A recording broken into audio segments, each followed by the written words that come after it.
আর্মিতে ভর্তি হওয়ার জন্য এখানে সবার বডি স্ক্যানিং করা হচ্ছিল, কিন্তু তখনই খরগোশের হিরো আলমের মতো বডি দেখে ডাক্তার একদমই অসুস্থ হয়ে যায়।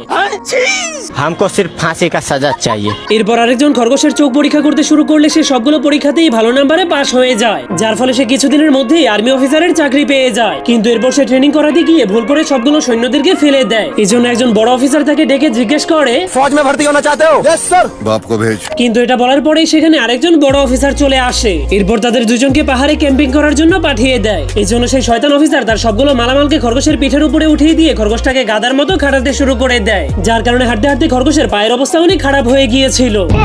কিন্তু তখনই সেই শয়তান অফিসারের কাছ থেকে প্রতিশোধ নেওয়ার জন্য খরগোশের মাথায় একটা আইডিয়া চলে আসে। এই জন্য সে রাতের অন্ধকারে সেই বড় অফিসারের মাথাটাকে ফাটিয়ে দিয়ে তার টুপিটাকে চুরি করে নিয়ে আসে। কিন্তু যখনই সে ওই টুপিটার মধ্যে বসে বসে গোসল করছিল, তখন সেই শয়তান অফিসার প্রমোশন পাওয়ার আশায় তার কাছ থেকে সেই টুপিটাকে কেড়ে নিয়ে সেই বড় অফিসারকে ফিরিয়ে দেয়। কিন্তু সেই টুপির মধ্যে খরগোশের দেওয়া গরম পানি থাকার কারণে বড় অফিসারের মাথাটা পুড়ে গিয়েছিল। এই জন্য বড় অফিসার সেই শয়তান অফিসারের উপর অনেক রেগে তাকে চাকরি থেকে বের করে দেয়।